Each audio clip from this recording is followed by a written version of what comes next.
Buenos días a todos. Gracias por este madrugón que, dentro de lo que son unas jornadas tan intensas en lo jurídico como en lo personal, pues siempre, evidentemente, es algo digno de esa altura personal que tienen ustedes, evidentemente, unida a la jurídica.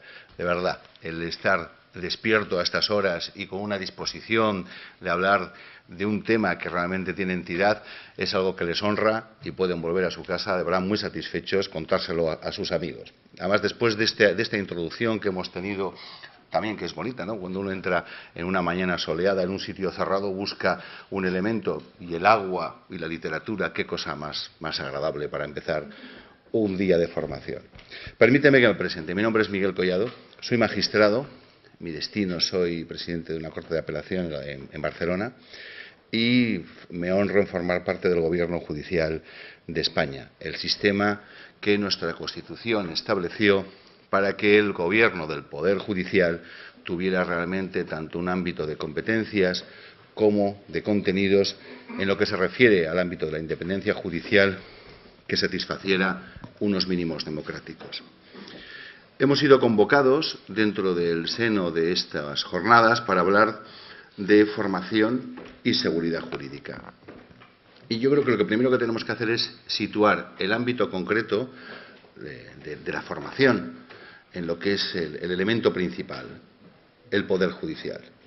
Porque el Poder Judicial realmente es el que determina dentro del Estado de Derecho un modo de garantías y de resolución de conflictos que elimina la violencia privada, que elimina la excusa de la rebelión, que elimina la excusa de las objeciones de conciencia y que elimina, digamos, cualquier tipo de iniciativa que sea particular y se deja en las manos del Estado la resolución y la reincorporación de los equilibrios perdidos.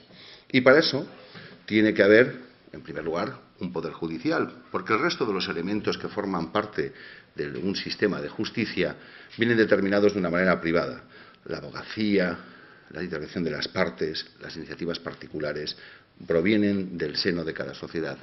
Lo que realmente determina un elemento fundamental es cómo se configura un poder judicial. Y dicen, ¿y esto qué tiene que ver con la formación? Bueno, pues les explico. Desde el punto de vista democrático, la legitimación de un poder del Estado se fija por unas reglas que evidentemente son de base, esencialmente electiva. Los diputados, los senadores, los miembros de los parlamentos tienen sus potestades, las que determina la Constitución, y una legitimación que es la que viene de las votaciones. Son los ciudadanos los que eligen un modelo u otro y, desde luego, esta es la situación elemental de respeto. El Poder Ejecutivo, con los diferentes modelos constitucionales, o bien se determina también por una forma de elección directa o bien indirecta, pero a través de la legitimación de los parlamentos. En cualquier caso, sigue habiendo una base democrática. Y ahí es donde entramos nosotros. ¿Qué legitimación democrática tiene un poder judicial? Y yo les doy mi opinión. Por lo menos en el sistema español, la Constitución se establece y se define con una serie de características: independiente, inamovible, responsable, sometida únicamente a la ley. Y ahí es donde yo me centro. La legitimación democrática de los jueces españoles, y yo entiendo que de esta manera también se podría extender a otros ámbitos, viene de su mérito jurídico. Es el estricto conocimiento de la ley, la justificación de una competencia que le da un absoluto control de la normativa aplicable, la que fija la legitimación del juez ante la sociedad. No sirve un juez simplemente creativo, no sirve un juez sensible, que lo debe ser, a lo que son los aspectos de nuestra realidad social, sino que es necesario un juez que sea un amplio y completo conocedor del derecho. No es concebible en un ámbito de garantías que aquel que tiene que tomar la decisión sepa menos que aquellos que propugnan ante los tribunales una acción concreta. Por lo tanto, serán los méritos jurídicos, además de otros elementos. Evidentemente estamos hablando de que esto debe ser complementado, no es una cuestión estricta, pero que el elemento básico para ingresar en el Poder Judicial, para poder ostentar un poder del Estado de gran relevancia, en el caso español además para toda la vida, se determina por lo que es la acreditación de una capacidad técnica completa. Este es nuestro mérito. además, evidentemente, de lo que son unas cualidades imprescindibles de compromiso constitucional, de apreciación social, etcétera, etcétera. No es único. Segundo, esto también lleva una exigencia en el ejercicio continuo, porque un juez no tiene tan solo una legitimación ad inicio, no solamente en este momento de la incorporación, sino que la necesidad de su actualización es imprescindible para su propia legitimación. No es concebible tampoco un juez que no esté absolutamente al día de todas las novedades, evidentemente legislativas porque tiene que aplicar la ley, pero también de otro tipo. Y esto es lo que yo creo que integra un modelo adecuado en el cual la sistemática de resolución de los conflictos fija a una persona como un referente principal. Este referente principal debe ser neutral políticamente, pero estricto conocedor de la ley y, por tanto, cumplidor. De ahí viene una de las competencias, elementos esenciales de todo Poder Judicial. En el Consejo General del Poder Judicial, además de lo que es la labor esencial de respeto y defensa de la independencia de los jueces en su ejercicio, la otra gran competencia de la que disponemos es la selección.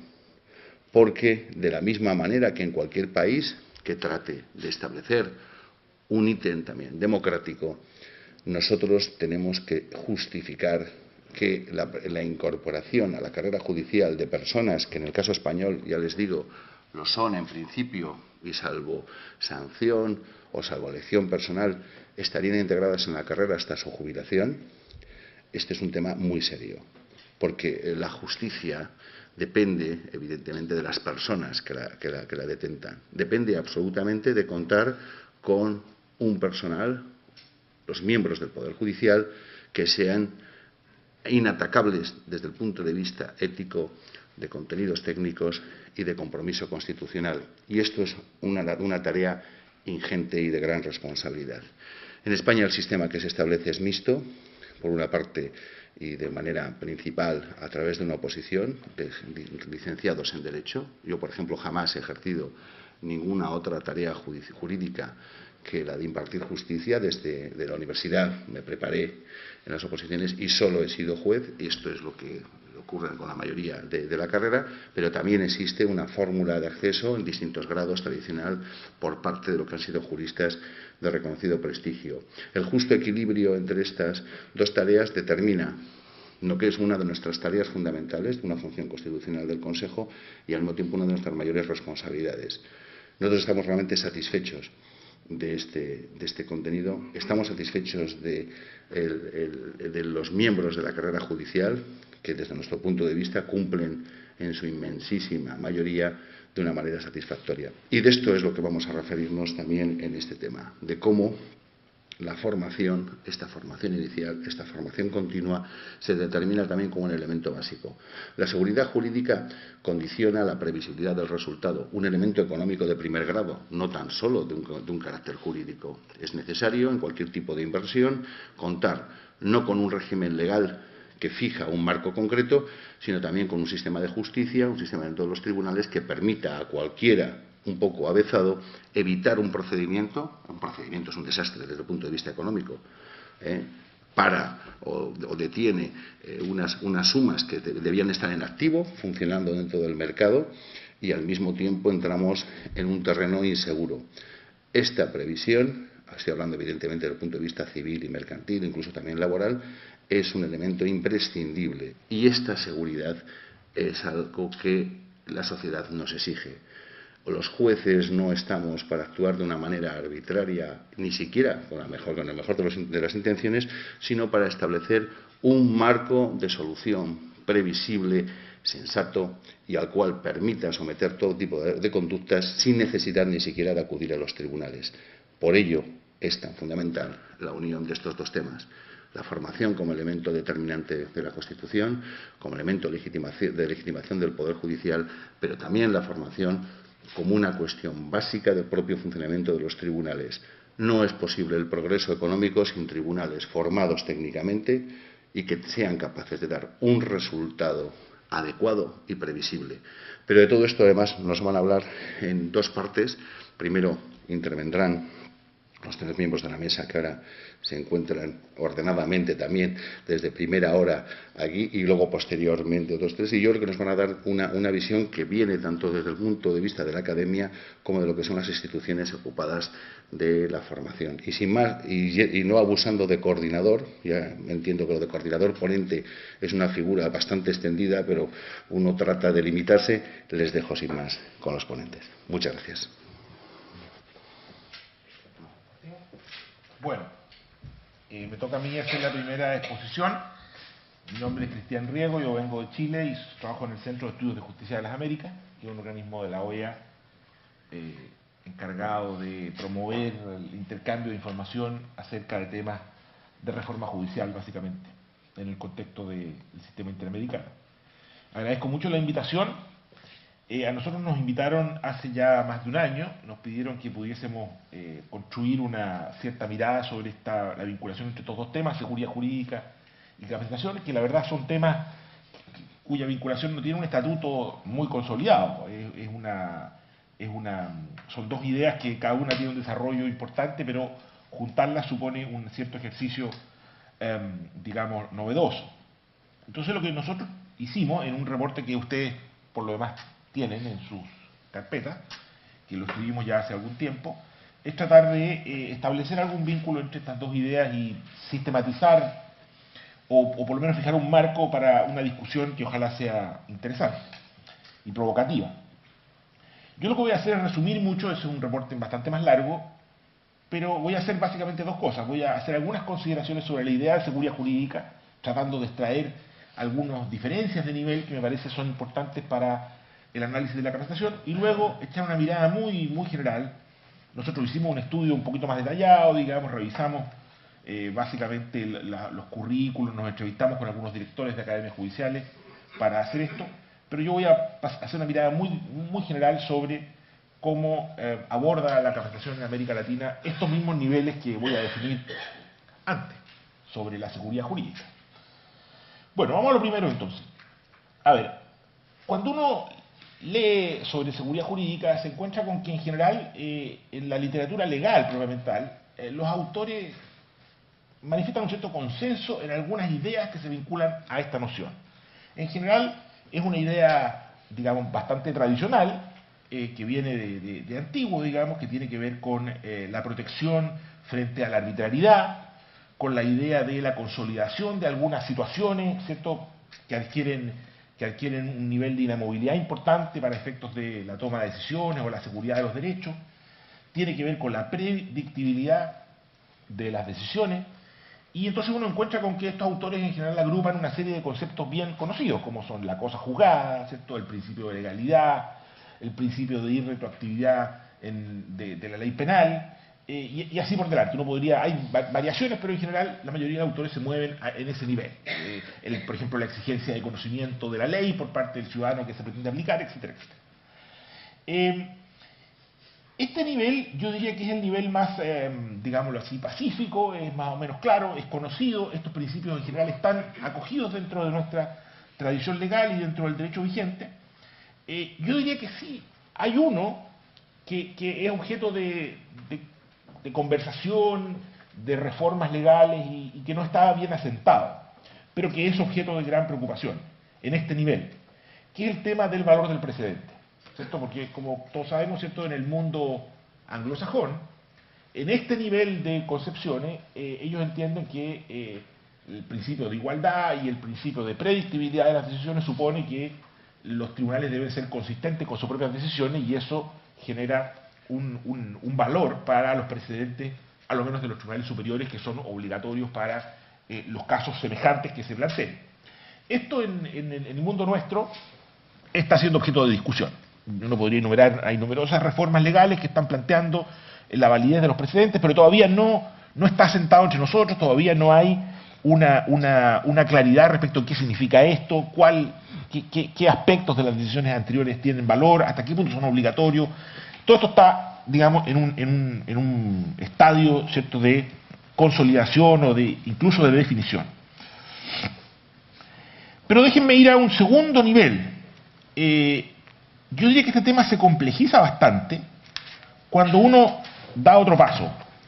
que es el de, bueno, en muchos autores ya se aprecia, se plantea que, además de estas concepciones, como yo les decía, tradicionales, como la cosa juzgada, como el principio de legalidad, que son, digamos, restricciones al ejercicio arbitrario del poder, digamos, fundamentalmente, se plantea también en algunas, incluso en algunas de estas visiones un poco más tradicionales, la idea de la vigencia de los derechos individuales, por ejemplo, ¿cierto?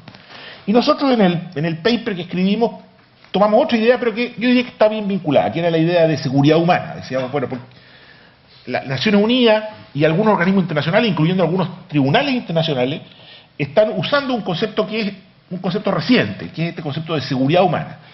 ¿Qué significa esto? Bueno, básicamente la idea de que para que las personas puedan desenvolverse en sociedad y desarrollar sus planes de vida, ¿cierto? Y que estas sociedades puedan prosperar, se requiere no solo un concepto negativo de seguridad jurídica, de no ser objeto de ciertos actos arbitrarios, sino algunos elementos básicos que sustentan la vida de las personas y que tienen que estar, ojalá, ajenos a la contingencia, en la mayor medida posible. ¿Cierto? Cuestiones como un cierto acceso a la salud, ¿cierto? Un cierto acceso a la vivienda, acceso al trabajo, y hay una serie, como digo, de instrumentos y se está planteando incluso la posibilidad de establecer obligaciones internacionales para los estados en el sentido de promover esta noción de seguridad, que es bastante más completa.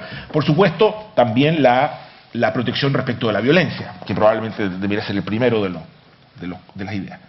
Bueno, y esta noción es más compleja, porque ya aquí no se trata solo de que el Estado debe evitar, ¿cierto?, cometer actos arbitrarios, como son los que mencionábamos en el estadio anterior, sino que aquí se requiere de actividades mucho más específicas, de políticas públicas, y aquí entra además un problema, digamos, normalmente importante, que es el problema del conflicto de derechos. Si nosotros decimos todas las personas tienen que tener estas seguridades, entonces la promoción de estas seguridades puede entrar en conflicto, por ejemplo, con elementos del nivel anterior. A ver, para dar un ejemplo, en América Latina hoy día, yo no sé la situación aquí en España, pero en América Latina hoy día yo diría que uno de los principales problemas que estamos asistiendo, incluso en los sistemas judiciales, uno de los temas más agudos, es precisamente el surgimiento de demandas de parte de grupos ciudadanos que ven afectadas sus condiciones de vida de manera bastante radical, y que cuestionan ciertas medidas políticas, por ejemplo, ciertas formas de inversión, la instalación de plantas de distinto tipo de producciones, el desarrollo minero, ¿cierto? Y entonces ahí uno ve casi un conflicto entre ambos conceptos. Por una parte está, digámoslo así, estrictamente la seguridad jurídica, el inversionista que tiene un estatuto y que dice, mire, yo quiero instalar aquí una mina o quiero instalar una planta de agua potable, bueno, y la comunidad que dice, bueno, pero esto afecta a nuestras condiciones de vida de manera radical y no nos importa mucho que a lo mejor usted tenga un contrato firmado, que haya una ley que lo avala, porque esto afecta de manera tan radical nuestras condiciones. Entonces, bueno, los jueces se ven enfrentados a resolver en un nivel que parece como bastante conflictivo. Aquí hay algunos temas que yo pondría solamente para la discusión y que se plantean ya en este nivel. Yo diría que probablemente el principal de los cuales es la posibilidad de que el sistema judicial se convierta en un escenario que esté habilitado para resolver este tipo de conflictos y que sea percibido como legítimo por el conjunto de los actores. Yo creo que esto hoy día claramente en América Latina no está ocurriendo.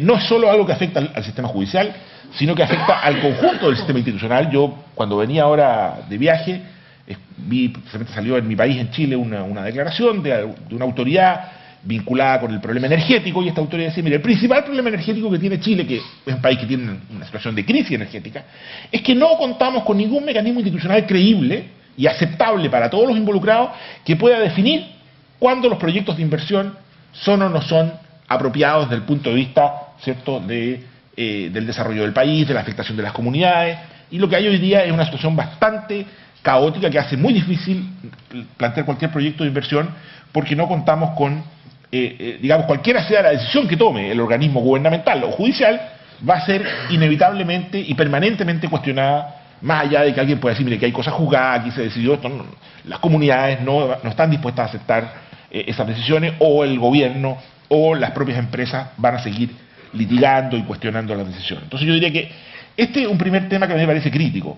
Por supuesto, se extiende al resto del sistema institucional, pero yo diría que en el caso del Poder Judicial, hoy día existe la gran preocupación de cómo el Poder Judicial, cómo los tribunales, logran construir una legitimidad social suficiente para resolver este tipo de conflictos de una manera definitiva, creíble y que dé precisamente seguridad. Yo creo que eso supone muchas cuestiones que hoy día no estamos, digámoslo así, en condiciones de abordar. En algunos países, por ejemplo, se está planteando cosas como generar formas de integración técnica de los tribunales. Están creando tribunales que no solo incluyen jueces, sino también incluyen otros técnicos, pensando que a lo mejor esa cuestión técnica pueda dar niveles mayores de legitimidad. En otros casos se está apostando fuertemente a aumentar los niveles de transparencia, hacer que los procesos judiciales tengan niveles de transparencia muy superiores en términos de que los debates sean mucho más amplios y conocidos por el público, el modo en que estos sistemas judiciales capturan la información y permiten la participación de un número mucho mayor de actores que los que tradicionalmente... Son todos temas que están vinculados a esta inquietud que yo creo que todavía no tiene un camino demasiado claro. Un segundo tema me parece a mí que, bueno, que en América Latina también está siendo objeto de gran discusión, es el problema de las acciones de clase o de las acciones colectivas. Esto también está instalado en la discusión, en muchos países se han pasado leyes o se han admitido este tipo de fórmula, y yo diría que, bueno, esto lo podemos ver más adelante, que sí en esto se requiere muchísima capacitación judicial, no solo capacitación, obviamente capacitación judicial, pero también diseño de mecanismos concretos para que esto funcione de manera apropiada en los sistemas judiciales. Y yo diría que el tercer tema que surge acá, que es un tema muy serio en nuestros países, por lo menos de América Latina, es el tema del acceso. Porque el proceso judicial tradicional presenta barreras de acceso muy sustantivas, especialmente respecto de la población más vulnerable, que en los casos de los países de América Latina en general es mayoritaria. Las posibilidades que tienen las comunidades de personas que no pertenecen, como quien dice, a los sectores más integrados, me refiero a los pobres, muchas veces sectores rurales. Las barreras de acceso al proceso judicial son amplísimas, son barreras que tienen que ver con costo, con tiempo, ¿cierto?, con el nivel de formalismo, con la necesidad de contar con un abogado. Entonces, otro tema que está instalado muy fuertemente y que yo creo que también vale la pena discutir cuando hablemos de capacitación es el tema de cómo el sistema judicial empieza a ofrecer opciones de acceso precisamente para reclamar estos derechos que no son los derechos más tradicionales, ¿cierto?, como lo decíamos de la cosa juzgada, que son derechos en general que pueden invocar personas que de alguna manera tienen un cierto nivel de integración. ¿Cómo es posible abrir las puertas, como dice, del sistema judicial para permitir el acceso de todos estos grupos a participar a lo menos en el debate respecto de la definición de sus derechos? Esto también es un tema hoy día de gran importancia en nuestros países y todos los gobiernos y la mayoría de los poderes judiciales tiene en su agenda instalada, pero aunque todavía no está demasiado claro cuáles van a ser los caminos por los cuales va a transitar esta inquietud. Y por último, a mí me gustaría instalar un tercer nivel, que es, yo diría, se puede expresar de distintas maneras, pero yo lo plantearía de la manera siguiente. Es que si miramos el tema de la seguridad jurídica desde el punto de vista no de la ley o de la tradición legal, sino desde el punto de vista de los ciudadanos, desde el punto de vista del usuario, yo creo que el tema se ve un poquito distinto. Porque esto nosotros es algo que lo hemos trabajado en varias ocasiones. Porque desde el punto de vista del ciudadano, lo que al ciudadano le importa es que el sistema judicial en general sea capaz de conseguir que las expectativas que este ciudadano se ha hecho respecto de el comportamiento de otros ciudadanos o del Estado o de las empresas, efectivamente se concrete. Yo construyo mi vida y construyo mi entorno de relaciones sobre la base de ciertos comportamientos esperados de los otros. Y bueno, se supone que es el objetivo de la ley desde el punto de vista de la seguridad jurídica y el objetivo del sistema judicial, como aplicador de la ley, el conseguir que efectivamente estos comportamientos se produzcan. Pero aquí suele ocurrir un cierto, digámoslo así, una cierta escisión entre esta expectativa y cómo se ve esto desde el interior del sistema judicial. Porque desde el interior del sistema judicial muchas veces el juez cumple con aplicar la ley y específicamente desde el punto de vista de la seguridad jurídica con aplicar estos principios tradicionales, ¿cierto? Como el respeto por la cosa juzgada, como no aplicar la ley de manera retroactiva, pero eso no produce un efecto directo sobre el ciudadano. Y voy a poner un par de ejemplos. Por ejemplo, en materia penal, esto yo diría que en la mayoría de los países de América Latina se produce, el juez puede decir, mire, yo actué en un proceso judicial de manera completamente apegada a los criterios de seguridad jurídica, no apliqué el principio de realidad de sentido estricto, respeté las garantías que la ley provee, pero el ciudadano dice, sí, está bien, usted lo hizo, pero aquí hay mucha impunidad.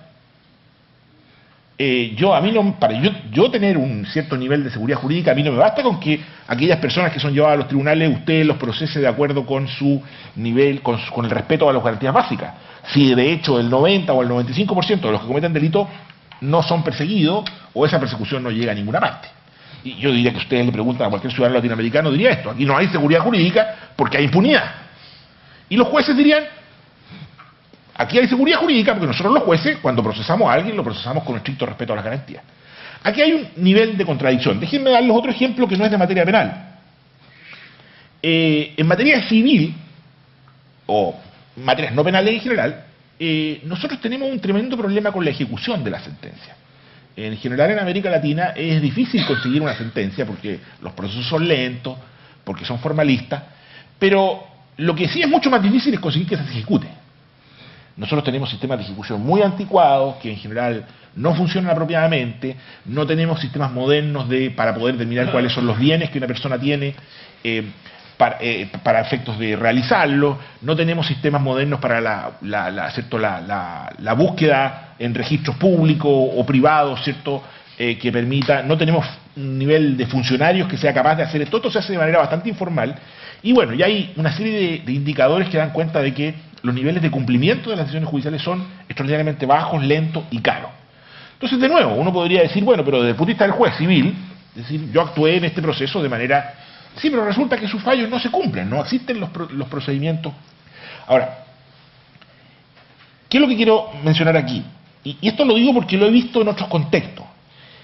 Que si queremos hacernos cargo de este tipo de problemas, parece que es necesario trascender un poco la lógica judicial estricta. Yo he visto, y no solo desde el punto de vista de la capacitación, sino en general desde el punto de vista de la construcción de respuestas, que los países que están más avanzados son aquellos que son capaces de construir una respuesta estatal compleja a las demandas de los ciudadanos. Es decir, en que uno puede contar con que el conjunto del aparato del Estado va a proveer, ¿cierto?, las respuestas que se requieren. Por ejemplo, articular el sistema judicial con los sistemas de ejecución, en el caso de la impunidad, todo el tema del sistema policial, con el sistema del Ministerio Público, a su vez esto con el proceso judicial de una manera eficiente. Y yo diría que entre nosotros más bien tenemos una tendencia a mirar el fenómeno judicial como un fenómeno más bien aislado. Nosotros me acuerdo que hemos hecho muchos estudios acerca de las páginas web. Cuando uno ve las páginas web del mundo latinoamericano, el mundo latinoamericano tiene páginas web del Poder Judicial. La información que estas páginas, y los poderes judiciales se sienten bastante orgullosos de eso, pero la información que eso brinda al ciudadano es bien limitada. Es bien limitada. Porque al ciudadano no le importa, ¿cierto? Si esto es del Poder Judicial, si es del agente administrativo, si es de... En cambio, cuando uno ve páginas web de otros países, digamos, de otros contextos, por ejemplo, algunas muy sofisticadas, me acuerdo que habían en países como Singapur, Israel, países, digamos, que tenían Holanda, gran desarrollo, Inglaterra también. Ahí uno se encuentra con páginas web que son integradas, o sea, en que el ciudadano obtiene una respuesta completa y al interior del aparato estatal se desarrolla. Esto también es posible aplicarlo a la capacitación. Yo he visto programas de capacitación en los cuales precisamente lo que se plantea es la necesidad de resolver un problema desde el punto de vista del ciudadano. Por ejemplo, digámoslo así, el problema de la impunidad en un determinado delito. Y se desarrolla un programa de capacitación que incluye todos los elementos necesarios, entre los cuales uno es el comportamiento y el trabajo de los jueces, pero no es el único, para resolver esto. Pero déjenme, porque voy a retomarlo cuando veamos la capacitación, que lo vamos a ver muy rápidamente, porque además me he consumido la mayor parte del tiempo.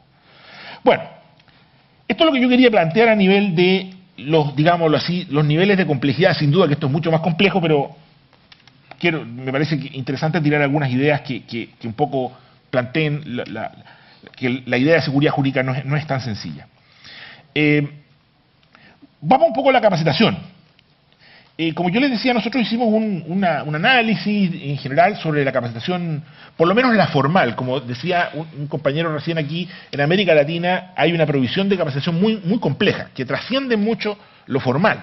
En cada país hay, por supuesto, uno o varios institutos o academias de capacitación judicial que han sido creadas por ley, que tienen un financiamiento público, que tienen unos programas definidos institucionalmente, pero también hay muchas instancias de capacitación que se desarrollan por fuera, que tienen que ver con las asociaciones judiciales, con las universidades, con distintas organizaciones, y en ese sentido hay bastante dinamismo.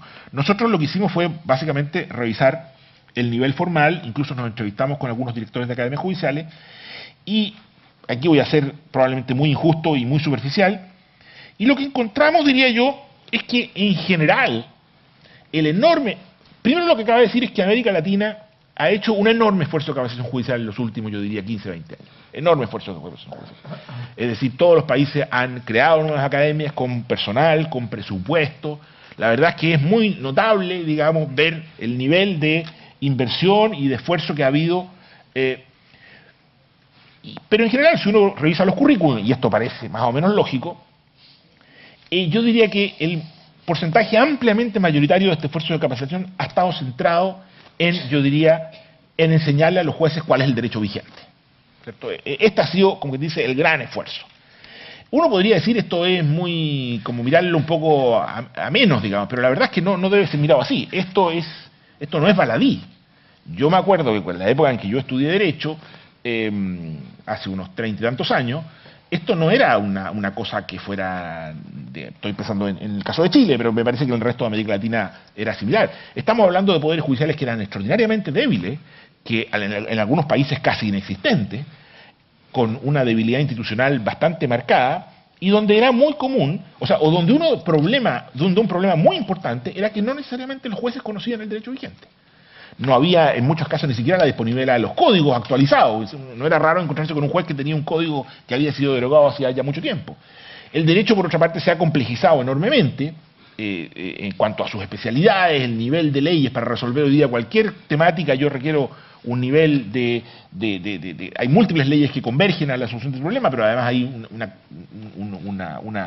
la creación de muchísima jurisprudencia, de doctrina, y yo diría que en ese nivel ha habido un esfuerzo muy sistemático, y me parece a mí que en general ese ha sido, como quien dice, el gran esfuerzo.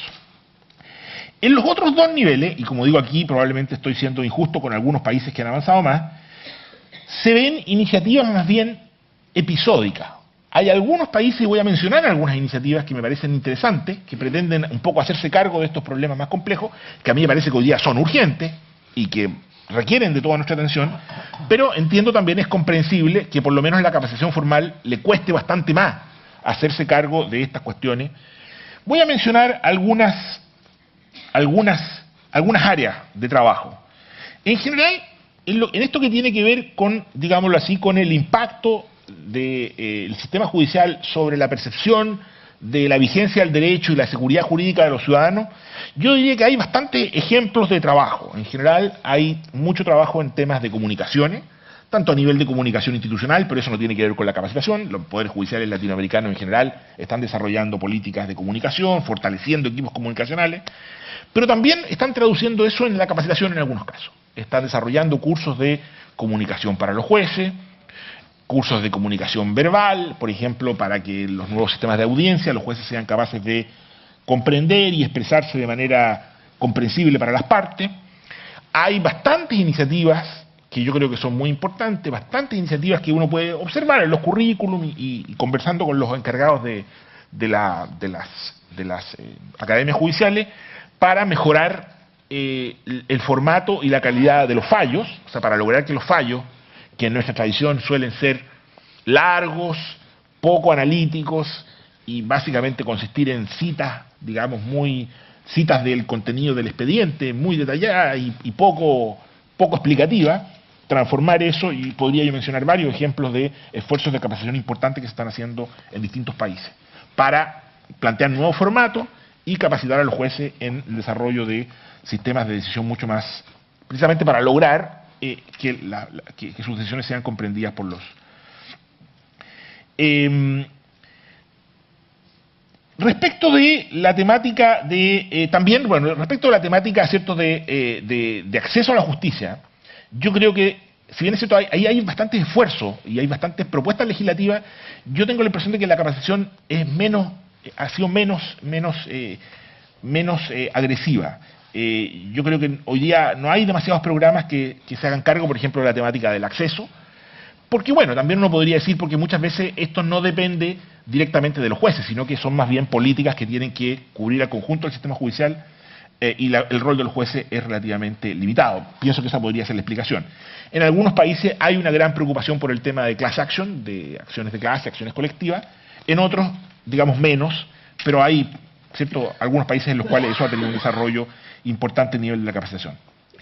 En cuanto a este tema, que a mí me parece muy importante, que yo mencionaba de la posibilidad de tener programas que trasciendan la pura lógica judicial y que traten de desarrollar una respuesta integrada que satisfaga efectivamente las necesidades de seguridad jurídica del ciudadano. En general nos encontramos con que hay varios ejemplos, por ejemplo en materia penal, pero sectoriales. Por ejemplo, en materia de violencia contra la mujer. Hay varios países que están en un área donde había muchísima impunidad, ¿cierto?, y donde la respuesta judicial tendía a ser muy formalista. El juez aplicaba estrictamente el principio de legalidad, las garantías procesales, y esto derivaba, ¿cierto?, en que el sistema no fuera capaz de hacerse cargo de la complejidad de la demanda de las mujeres que estaban siendo golpeadas, por ejemplo, que muchas de ellas, digamos, no son capaces de sustentar la acción y terminan retirando su denuncia, no porque no quieran perseguirla, sino porque su misma vulnerabilidad les hace muy difícil sustentarla. Bueno, sí ha habido, por ejemplo, varias iniciativas de capacitación judicial que han logrado mejorar, en algunos casos claramente, la operatividad del conjunto del sistema. Pero esto supone hacerse cargo no solo de la respuesta judicial, sino del conjunto. Por supuesto que la capacitación de los jueces en la sensibilización respecto de esto es importante. Cosas parecidas uno puede encontrar en materia también de delitos contra los niños. Hay bastantes iniciativas en varios países que pretenden un poco resolver este tipo de cuestión. Pero bueno, otro ejemplo, en mi país, este muy cercano, se está desarrollando un curso, por ejemplo, hay una nueva ley ahora de medidas sustitutivas a las penas privativas de libertad.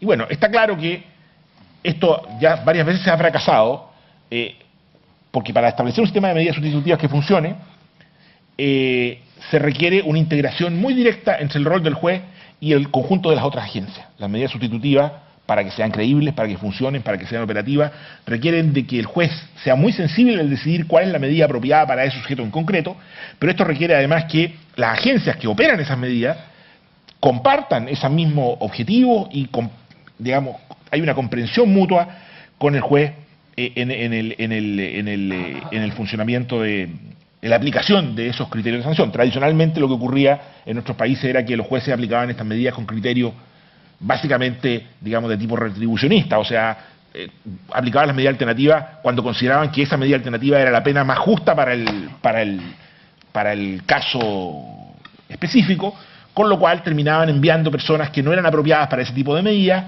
las medidas terminaban siendo inefectivas, se generaba un problema de credibilidad bastante sustantivo. Podría dar otros ejemplos en materia penal de este tipo. Otros ejemplos semejantes son hoy día lo que se está planteando de las cortes de drogas. En varios países de América Latina hoy día se está planteando la instalación de cortes que sean capaces de lidiar con el problema de las personas que cometen delitos producto de digamos, de dependencia de droga, y construir una respuesta integrada que incorpora tanto el rol del juez como de otras agencias públicas. A nosotros también nos pareció, y con esto termino, interesante en este sentido, analizar un poco hasta qué punto en esta definición de la capacitación judicial, cómo esto se vincula con los mecanismos institucionales a través de los cuales se define la capacitación. Entonces, hicimos un análisis que ustedes lo pueden encontrar allí, y en general lo que encontramos es que en América, por lo menos en América Latina, me parece que en España también es semejante, la definición de los contenidos de la capacitación tienden a ser internos del propio sistema judicial. O sea, el propio sistema judicial, quien define los contenidos, En los casos más, digámoslo así, en que hay mayor nivel de sofisticación en este ejercicio, a partir de un ejercicio de detección de necesidades. O sea, se les pregunta a los jueces qué es lo que ellos necesitan. En general, ese esquema tiende a reforzar un poco la noción de la capacitación en el derecho, porque es la demanda que los jueces más o menos manifiestan de manera más o menos espontánea.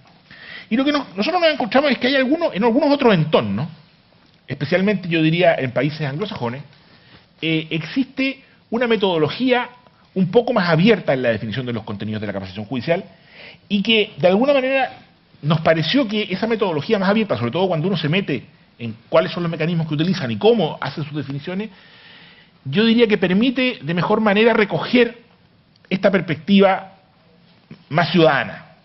Entonces, por ejemplo, bueno, Inglaterra es un caso muy clásico, pero no es solo Inglaterra, hay varios otros países en que tienen una metodología semejante.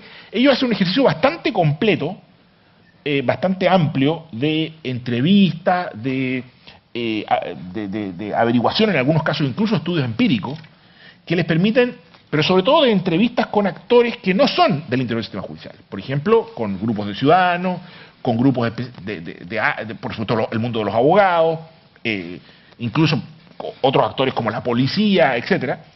Entonces, a partir de eso, ellos son capaces de construir una mirada sobre la operación del sistema judicial un poco más compleja, y eso yo creo que es uno de los factores que le ha permitido desarrollar mecanismos de capacitación del tipo que yo les mencionaba, o sea, que pretenden hacerse cargo del problema en su complejidad y concluir con una respuesta integrada que realmente dé respuesta al problema que se está enfrentando.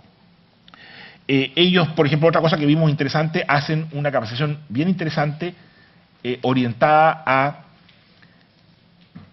en esta misma línea, a que los jueces sean capaces de comprender el entorno social en el que toman sus decisiones. Básicamente, por ejemplo, orientadas a hacer que los jueces tengan mucho mayor nivel de sensibilidad respecto de las características específicas de la población con la cual tienen que tratar. Si son grupos minoritarios, por ejemplo, o si son grupos que no son, digámoslo así, no corresponden a un perfil semejante al que los propios jueces, normalmente los jueces son personas educadas, de clase media o alta, digamos. Entonces, hace un esfuerzo muy sistemático por acercar la mirada de esos jueces al de aquellas personas que no corresponden a ese perfil y que comparecen ante los tribunales formulando demandas que no son obviamente comprensibles para un juez. O sea, cuando yo me enfrento a un sujeto, por ejemplo, no sé, desempleado que pertenece a una minoría, no necesariamente para ese juez es natural comprender qué es lo que él está queriendo decir, cuál es su verdadero problema, cuál es la demanda que está formulando, y entonces hay una serie de cursos y capacitaciones que están orientados a favorecer esa comprensión. Pero bueno, no quiero detenerme más, les agradezco mucho y bueno, espero que en las preguntas podamos seguir conversando. Gracias.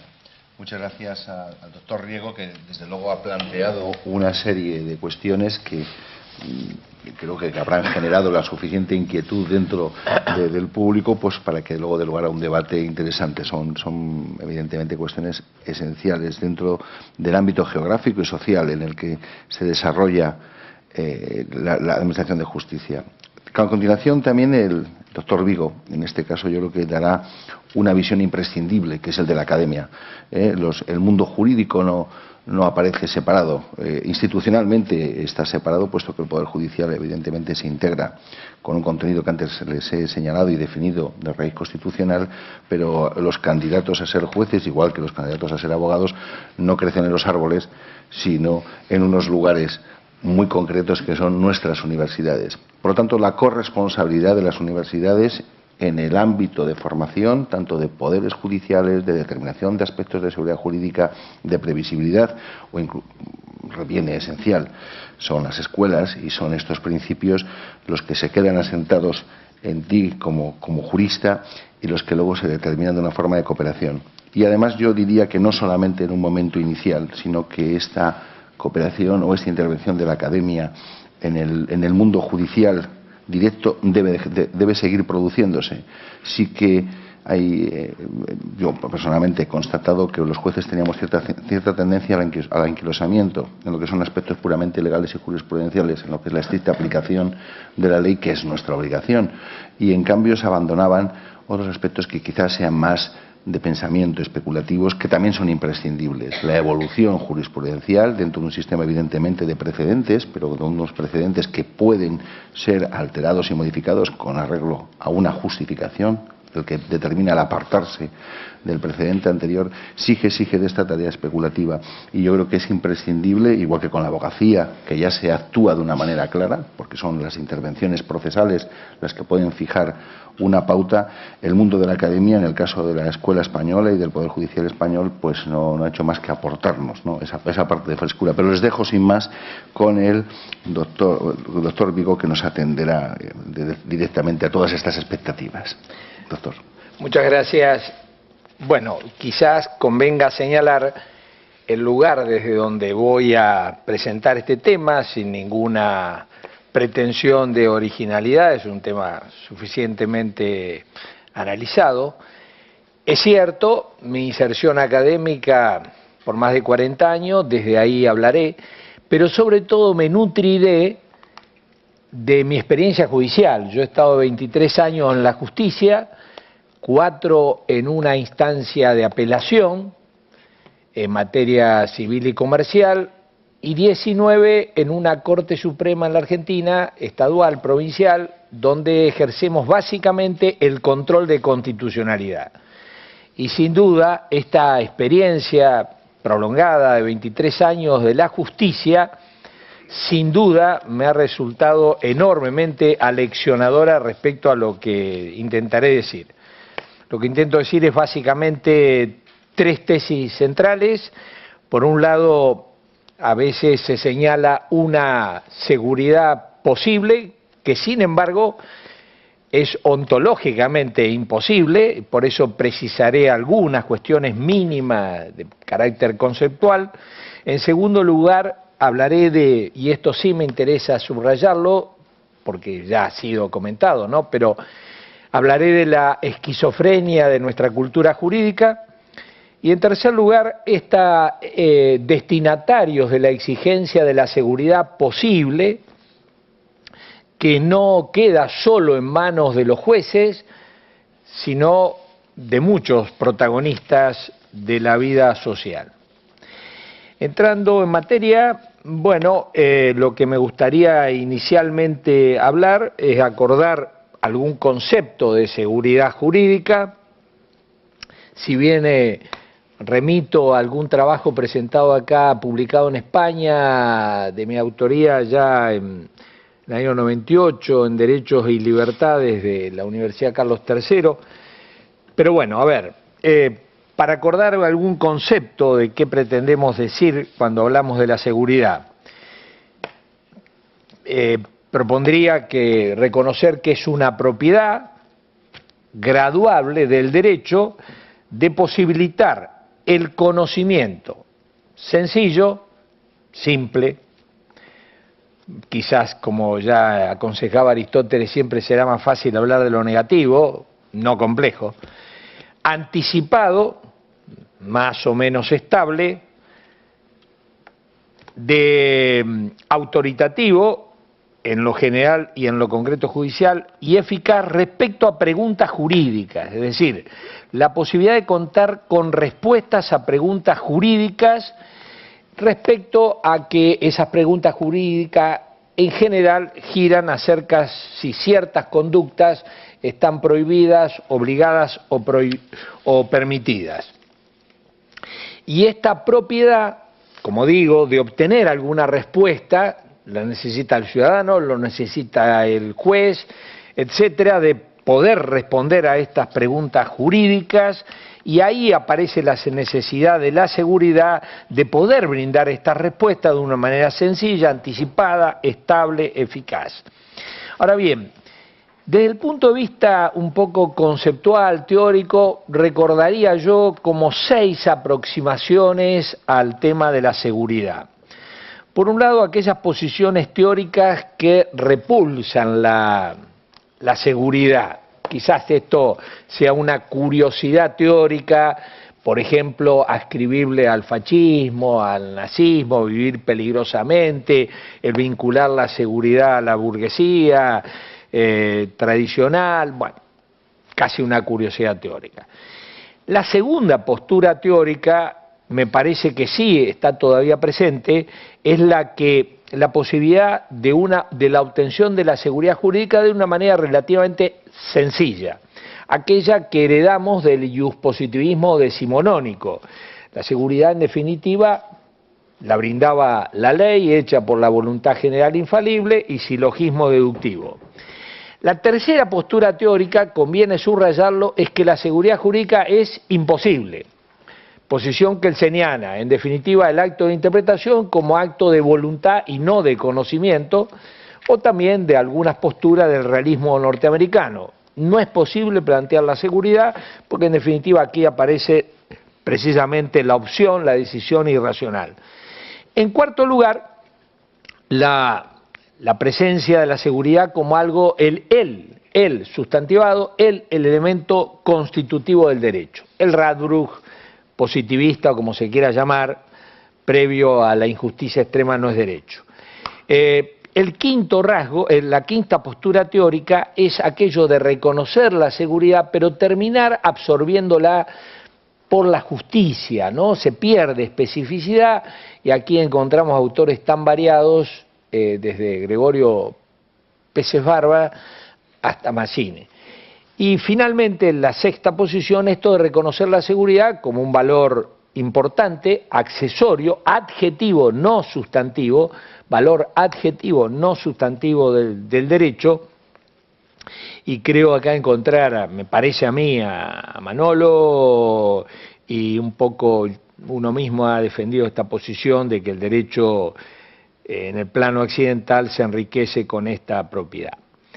Bueno, en definitiva, esta propiedad del derecho también vale la pena recordar que responde a una necesidad antropológica que ha sido de algún modo subrayado, más allá de esta constatación empírica que puede tener matices, pero pareciera por lo menos claramente manifestado y comprobado en todo el mundo occidental, y buena prueba antigua de esto es las razones que motivaron a la ley de las 12 tablas, ahí puesta en el frontispicio. Bien, luego de este señalamiento un poco variado, a mí me gustaría sí subrayar la esquizofrenia que vive nuestra cultura jurídica, que más allá de algunos señalamientos me parece que conviene destacar, porque yo lo he experimentado permanentemente en el mundo judicial, es que los que integran el mundo jurídico, en su gran mayoría, son aquellos que han recibido la formación del grado.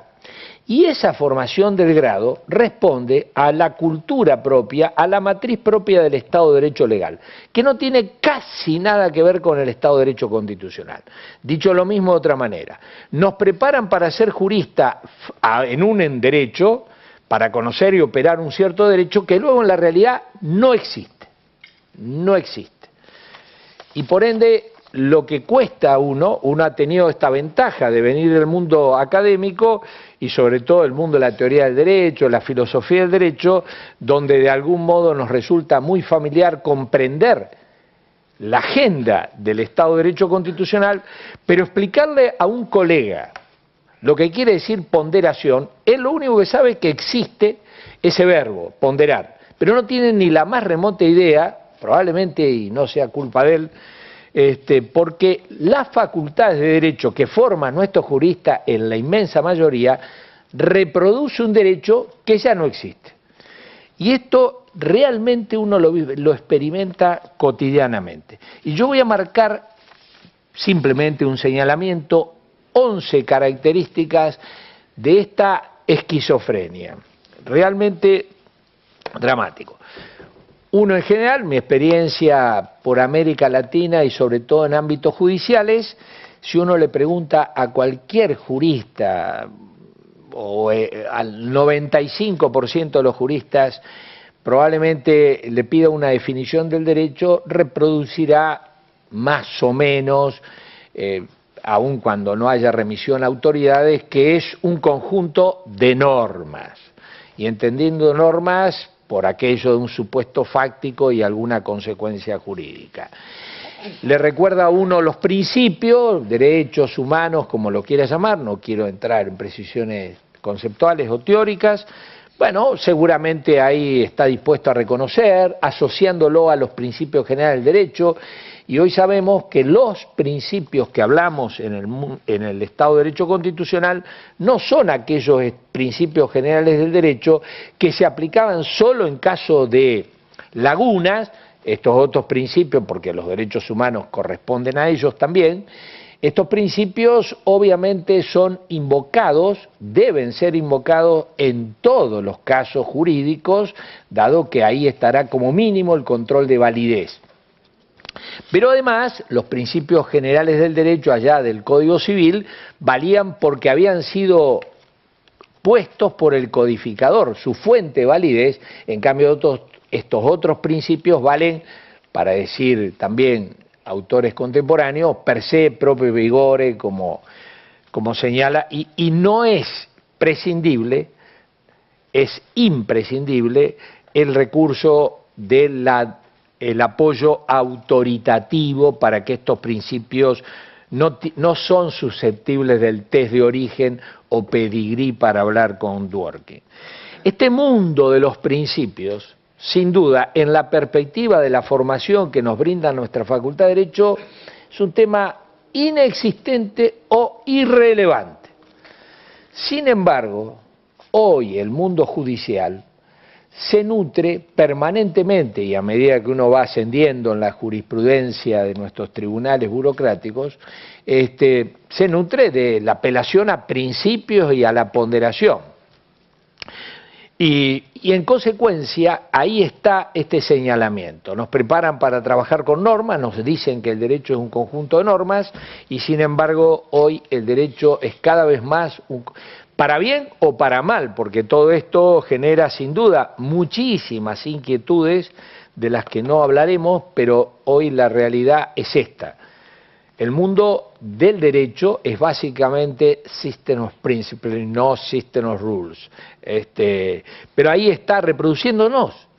Seguramente en mi país, en Argentina, más del 95% no tiene ni la más remota idea, pero por culpa de la Facultad de Derecho, de qué hablamos cuando hablamos de principios de derechos humanos. Saben que existen, pero de una manera absolutamente casi informal, por sus lecturas personales, sus inquietudes, lo que lo obligan a conocer los abogados, nada más. En segundo lugar, otro factor de esquizofrenia es que obviamente sabemos que las normas, precisamente por su estructura lógica, pueden ser aplicadas a través de la estructura lógica propia del silogismo.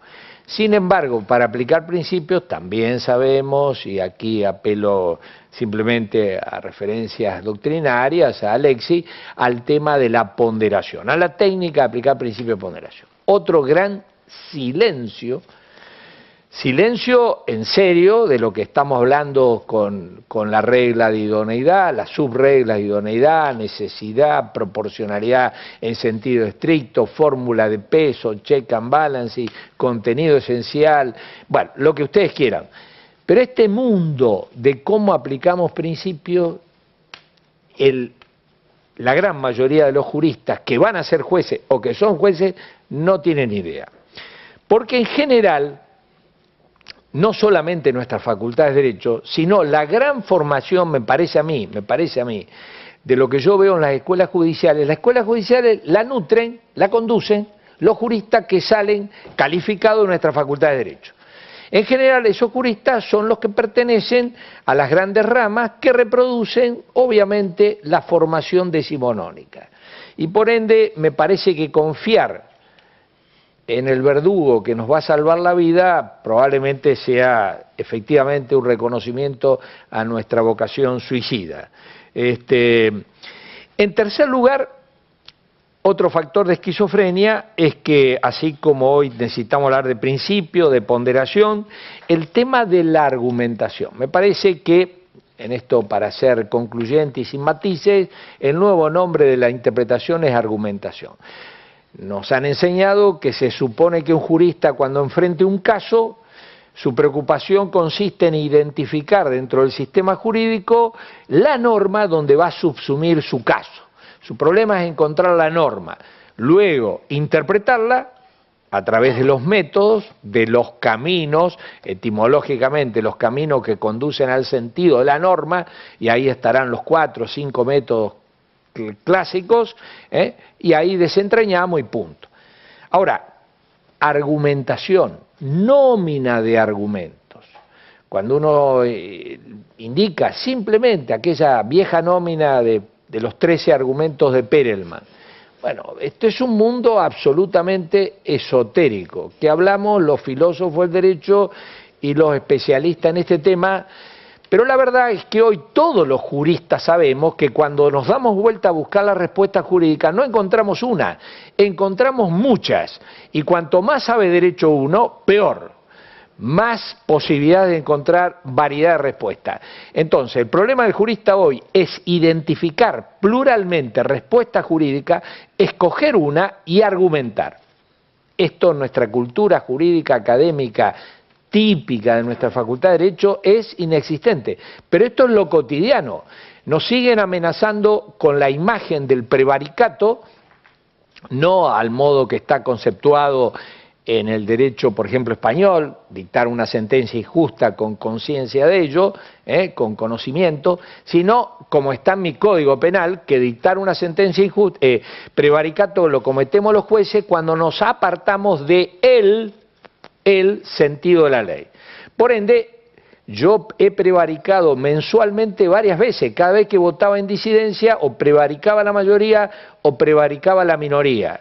Estos disparates que alimentan subliminalmente o explícitamente nuestra cultura jurídica, y que apartarse de el sentido de la ley, y obviamente, bueno, en cuarto lugar, de algún modo, en nuestra Facultad de Derecho alentamos el cientificismo. La ilusión de cualquier jurista es convertirse en titular de alguna de las ramas de las dogmáticas. Quizás en nuestra Facultad de Derecho las ramas más jerarquizadas será contratos, por lo menos en mi cultura. El sueño de cualquier jurista será ser titular catedrático de contratos. Y por supuesto, triste destino para aquel que va a asumir, como fue mi caso, filosofía del derecho, que como algunos me habrán escuchado, padecí el reproche de mi padre, que era abogado y que no comprendía cómo me podía gustar la filosofía jurídica, porque ahí no se enseñaba derecho, sino, si me permiten, la liviandad y el populismo. Ahí decía mi padre, ahí solo se guitarreaba, porque ahí no hablábamos de derecho, ahí, en fin, la imprecisión. Lo peor que le podía decir a mi padre es que decirle frente a una pregunta jurídica, en principio esto es así, papá. ¿No ves que vos no sabés nada? Porque él pretendía cartesianamente que las cosas son claras y distintas, o sí o no, blanco o negro. Bueno, y sin duda esto seguimos alimentando, una noción de verdad construida desde el círculo, bueno, desde el siglo XIX, por supuesto consolidada en el Círculo de Viena. Hay dos caminos para conocer la verdad, o el camino de los saberes a posteriori verificable, o el camino de los saberes tautológicos, lógica y matemática. Verdad práctica, razón práctica, rehabilitación de la razón práctica, estos son palabras, como digo, absolutamente desconocidas en nuestra Facultad de Derecho. Hoy el problema de la posibilidad de algún modo, de hablar de la razón práctica, de algún cognitivismo y objetivismo ético, esta obviedad quizás para el mundo no jurídico, bueno, en general la ética que alimenta nuestra Facultad de Derecho es una ética subjetivista o intersubjetivista, pero en definitiva la noción de justicia, de bien, lo pone cada uno o lo pone cada sociedad. Y esta es, bueno, en quinto lugar, otro modo de alimentar nuestra esquizofrenia es que nos preparan que confiemos en sistemas jurídicos fuertes. Unidad, coherencia, jerarquía, completitud, economía. La pirámide, si ustedes quieren. Pero por supuesto, el jurista luego cuando tiene que resolver un expediente, la pirámide parece casi una broma de mal gusto pensar en la pirámide. Y lo que uno se encuentra es, primero, en general, no quiero ser tan escéptico con el sistema y no optar por tópicas, pero por lo menos con pretensión plural de sistema, en tensiones, muy conflictivos, o al menos sistemas débiles, Aquí también aparece nos preparan para confiar en sistemas fuertes y ese sistema luego uno está tan alejado de la realidad que obviamente se olvidará del sistema y en particular de una jerarquía, porque la presencia de los principios, y ya lo había alertado Kelsen, la presencia de los principios conspiran, lo dijo expresamente en la obra póstuma, en Teoría General de las Normas, conspira con la presencia de un sistema jurídico fuerte. No hay jerarquía en los principios, porque depende de cada caso, que hay que ponderar, depende de cada caso. Por señalar la crisis de una de esas 5 notas de los sistemas jurídicos fuertes. En sexto lugar, nos preparan para enfrentarnos a casos fáciles, Esto es lo natural. Sin embargo, todos los casos, pienso yo desde mi experiencia judicial, todos los casos o son difíciles o pueden llegar a ser difíciles en manos de juristas hábiles, pero juristas, para intentar identificar a partir sobre todo de derecho concentrado, respuestas jurídicas en potencia en los principios, transformar esos casos que son simples, fáciles, sin embargo tornarlos en difíciles. Y esto resulta sin duda extraño. En séptimo lugar, por supuesto, lógica formal con suerte, pero nada de lógica material, lógica no formal, paralógica o para recuperar el viejo nombre, retórica.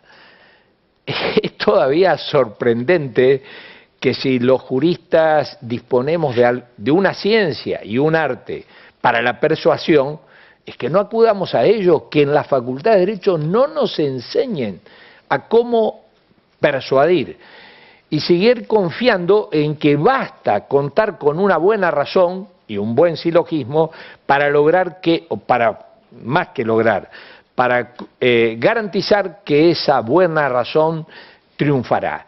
La necesidad de saber retórica para poder no solamente, apelar a Aristóteles, cuando reclamaba que la retórica no solamente sea usada por aquellos que hablan en nombre del error y la injusticia, sino sobre todo aquellos que promueven la verdad y la justicia. Quizás un poco ingenuamente Aristóteles seguía confiando en que era siempre más fácil hablar de la verdad y la justicia. Pero fuera de este optimismo aristotélico, lo cierto es que es otro de los silencios difícil de entender, sobre todo desde la perspectiva hoy de la filosofía del derecho, de la teoría del derecho, del Estado de Derecho constitucional, o del neoconstitucionalismo, si ustedes quieren. Octavo lugar, superar también esta esquizofrenia de la teoría de las fuentes del derecho que nos enseñan en nuestras facultades de derecho. Obviamente, teoría de las fuentes del derecho que estará consagrada en el libro primero del Código Civil, en general. Una teoría de las fuentes del derecho que parte de la base de su carácter estatal, su carácter jerárquico, su carácter generalista, etcétera. Por supuesto que esto ya no tiene nada que ver con la realidad, ni es relevante, ni es relevante el boletín oficial, el periódico oficial, el diario oficial, cada vez menos, la necesidad de reconstruir también aquí una teoría de las fuentes del derecho, si queremos conservar, desbordada como mínimo, o apelar a algún otro concepto. En noveno lugar es este reconocimiento, esta mirada sobre la jurisprudencia que proveen nuestras facultades de derecho. Seguimos discutiendo si los jueces creamos algo y con el mejor de los casos a veces se reconoce que creamos, siguiendo a Kelsen, una norma individual. Y por supuesto lo sabemos, que para poder razonar en el plano de la razón práctica, principio de universalidad, siempre apelamos a algún enunciado general que posibilita la resolución de ese caso. Y por eso la necesidad de recuperar la jurisprudencia y estudiar el derecho no desde la ley, sino desde la jurisprudencia. Bueno, 10º, superar el insularismo jurídico, esa idea que el derecho es una cuestión solo de abogados, solo de juristas, y aquí no necesitamos el auxilio ni siquiera para conocer a veces la verdad de los hechos, todavía. Y finalmente, el 11º punto de la esquizofrenia es este carácter iusprivatista que invade nuestras facultades de derecho, la matriz es el derecho privado, el derecho civil, etcétera, frente a una realidad del derecho absolutamente iuspublicista, constitucionalizada o como se quiera llamar.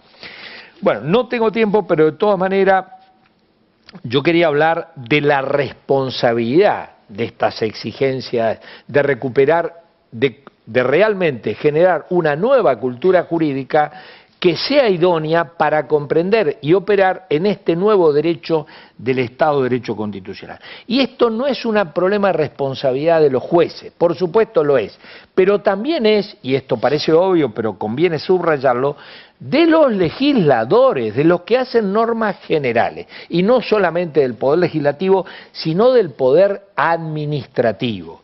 Y aquí habría muchísimo para decir sobre el tema de la creación de normas generales, desde un reglamento de empresa a una norma administrativa, por ejemplo impositiva, a una ley. Y habría muchísimas exigencias, por supuesto, hacer leyes no normativistas, sino leyes principialistas. No leyes que den una respuesta, sino márgenes de respuesta, por señalar una de las 8 características que yo quería un poco comentar. Por lo menos leyes más modestas, leyes principialistas. Y podría poner ejemplos que tengo jurisprudenciales sobre las dificultades. Cuando una ley promete más seguridad de la que puede brindar el derecho, esa ley será violada, inexorablemente. Un ejemplo rápido, una ley que establece que a los 18 años se puede hacer una donación de órganos, por supuesto una ley destinada a ser violada, porque ya aparecerá el caso que faltará un mes y ahí un juez saltará, obviamente reclamando una justicia razonable para el caso, y será derrotada esa norma, no por prepotencia del poder de los jueces, sino por exigencias elementales de su función. Por eso, en lugar de una ley que fija 18 años, pensada para jueces que sean la boca de la ley, una ley que consagre el principio de autodeterminación. Si el juez acredita la capacidad de conocer lo que va a hacer el destinatario.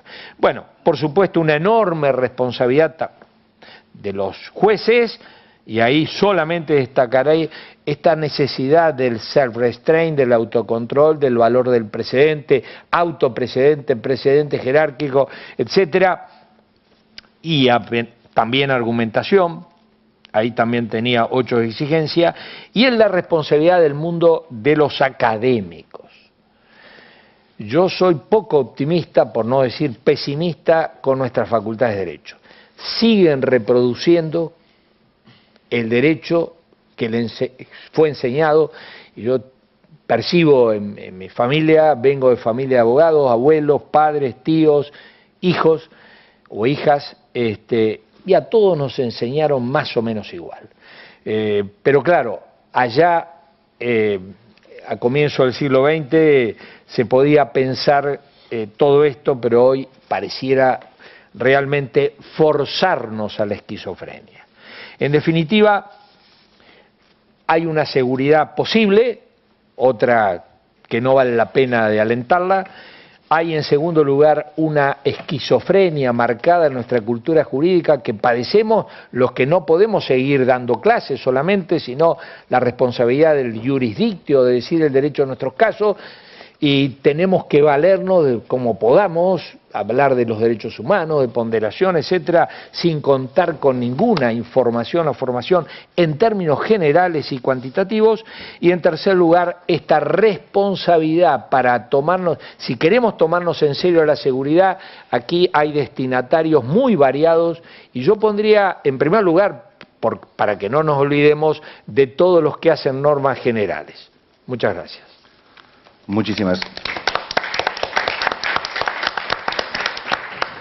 Muchísimas gracias, doctor Vigo. La verdad es que es de agradecer cuando se realiza un análisis sistemático y conceptual sobre aspectos aparentemente tan poco elevados como son la seguridad jurídica y la formación. Y encima, cuando uno además se va situando, nos hemos encontrado, yo en un momento determinado, en ese entorno peripatético tan placentero, donde el optimismo aristotélico refumaba. Y además, donde vuelvo a la retórica. Me ha gustado la referencia a la retórica porque parece que estamos hablando de algo que está en aquel desván, ¿no?, de antigüedades. Y yo, en cambio, descubro que el elemento persuasivo, el elemento intervencionista por parte del juez se aplica de una forma decisiva en nuestros sistemas procesales más modernos.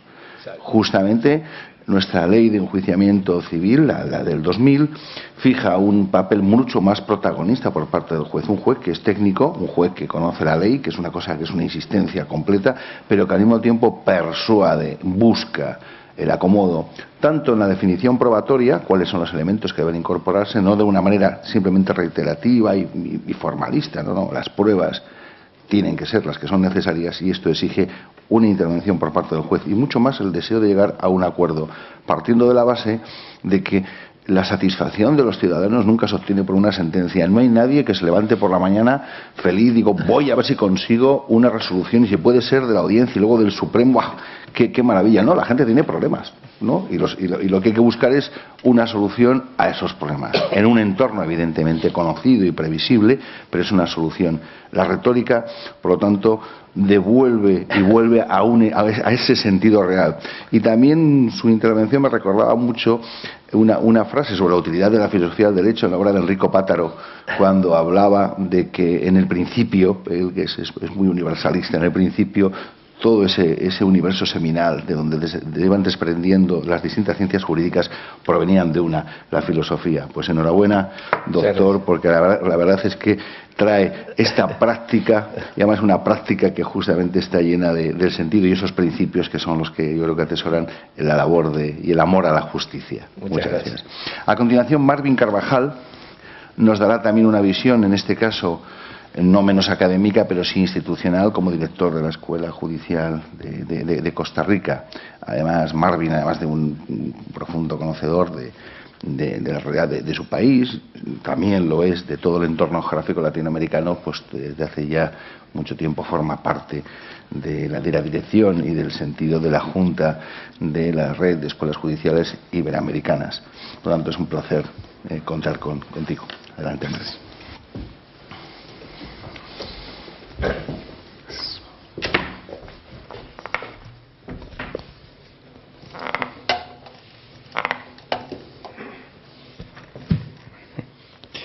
Muy buenos días.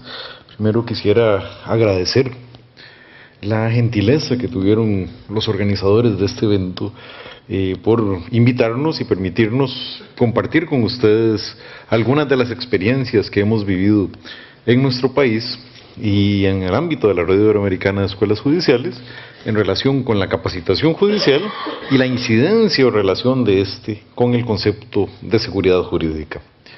Quiero exaltar la calidad del evento en que nos encontramos y la organización magnífica que este ha mostrado en cada una de sus facetas, y no me cabe la menor duda que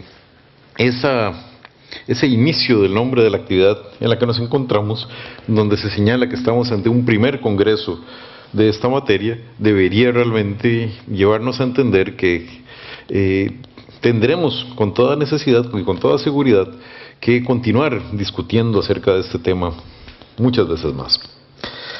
Luego de las dos excelentes exposiciones de mis predecesores, donde se desarrolla de manera muy amplia el marco conceptual de la seguridad jurídica y la respuesta institucional general acerca de este tema, pues tengo la ventaja de poder referirme de una manera un tanto más directa, un tanto más sintética a la experiencia costarricense, y con la única intención de mostrar un ejemplo de, por lo menos, cómo en una escuela pequeña, de un país pequeño, es este problema, este enorme problema de tener que abonar a la seguridad jurídica desde el ámbito de la capacitación y la formación judicial ha sido encarado.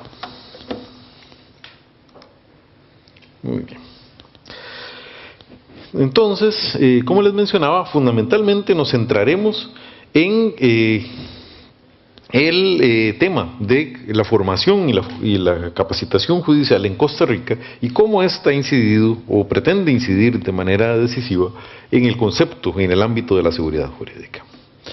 Trataremos fundamentalmente del concepto de seguridad, sin pretender ni mucho menos abarcarlo. Ha habido excelentes, magníficas exposiciones durante todo este congreso de teóricos muy connotados en relación con este tema, así que apenas utilizaremos un concepto que instrumentalmente nos permita trabajar en las siguientes categorías. Mencionaremos el tema de la trascendencia de la seguridad jurídica, algunos factores que la favorecen, algunos factores que la perjudican. Nos referiremos a la formación judicial en el país, particularmente en torno a sus bases ideológicas, a sus bases metodológicas, a la incidencia que consideramos que tienen nuestros programas de formación en la seguridad jurídica, para tratar de arribar a una conclusión. Comencemos, por ende, con el concepto de seguridad jurídica, y únicamente, por supuesto, nos vamos a centrar en sus dos manifestaciones más claras y más conocidas: la seguridad jurídica objetiva y la seguridad jurídica subjetiva. A partir de esto, entendemos que la seguridad jurídica, desde un punto de vista subjetivo, toma al individuo como centro de esta obligación, como centro de esta regulación, y para lo cual podríamos mencionar al menos tres elementos fundamentales. Uno de ellos es el conocimiento del derecho. El conocimiento del derecho, el conocimiento por parte de la persona de cuáles son sus obligaciones, de cuáles son sus derechos, de cuáles son sus deberes. La previsibilidad, es decir, la posibilidad que la persona tenga de cuáles son las diferentes situaciones jurídicas que le serán impuestas a partir de las reglas que regulan el funcionamiento del sistema jurídico en una determinada nación. Y la libre voluntad.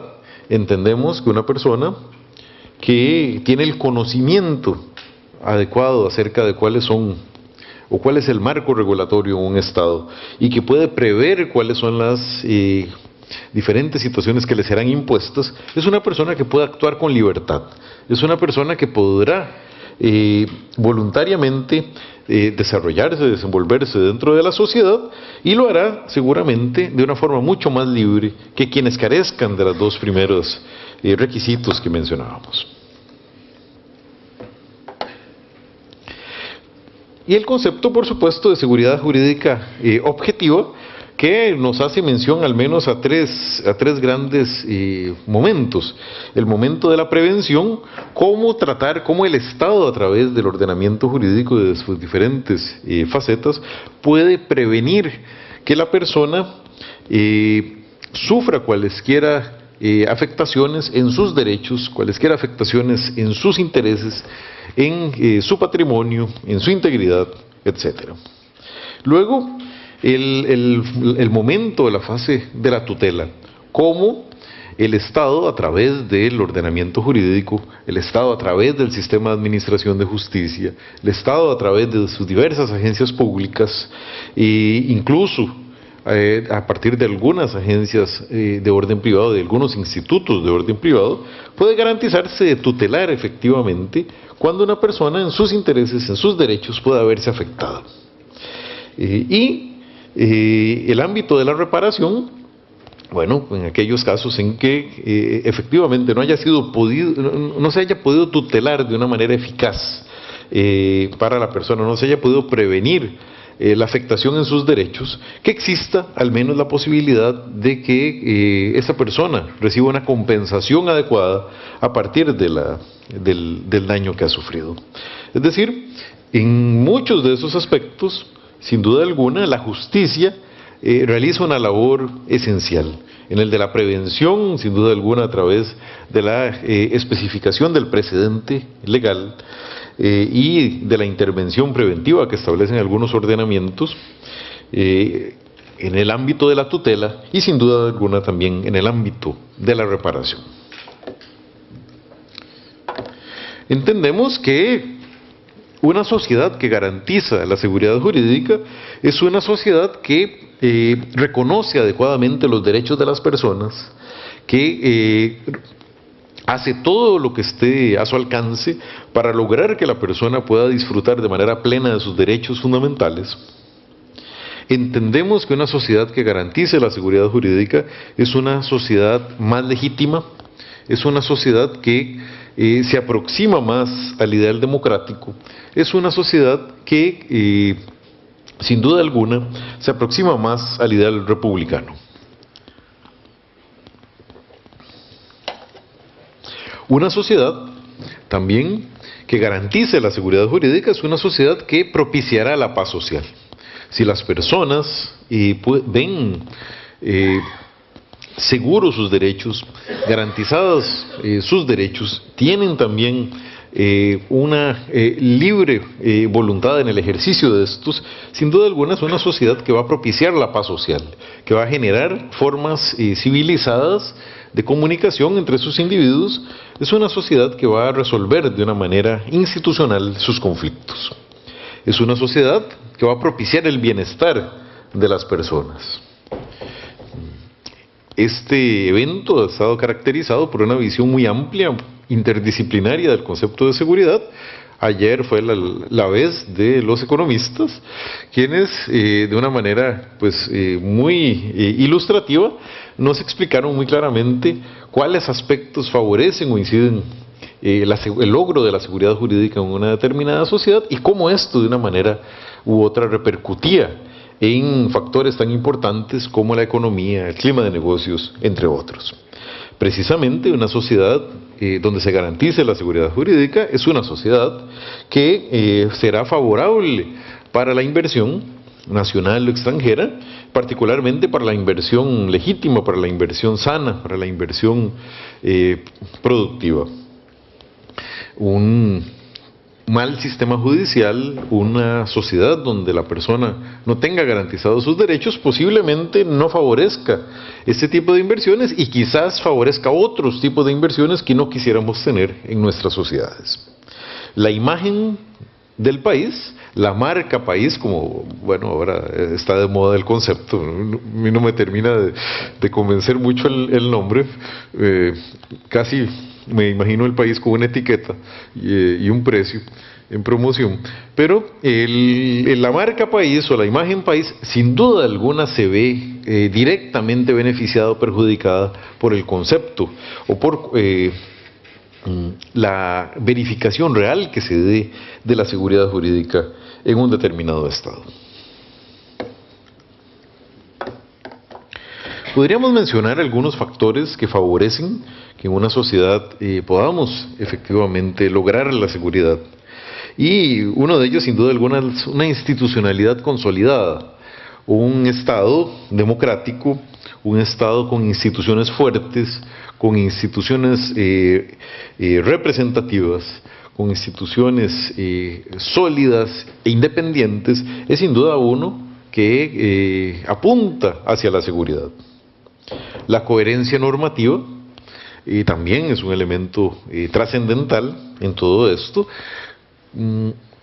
Tenemos en nuestra realidad latinoamericana iberoamericana en general, aunque es un fenómeno que trasciende incluso de nuestra región, la situación que se da con muchas disposiciones normativas internas que chocan de manera frontal con disposiciones internacionales, con disposiciones comunitarias, porque hay diversos focos de derecho comunitario también en nuestra región que hacen que en muchas ocasiones esa labor de interpretación y de aplicación resulte mucho más arbitraria y mucho más abierta, porque el propio ordenamiento jurídico no deja en todos los casos muchas de estas puertas cerradas, sino que las deja abiertas. En algunos casos esto es favorable, sin duda alguna, en otras esto genera inseguridad.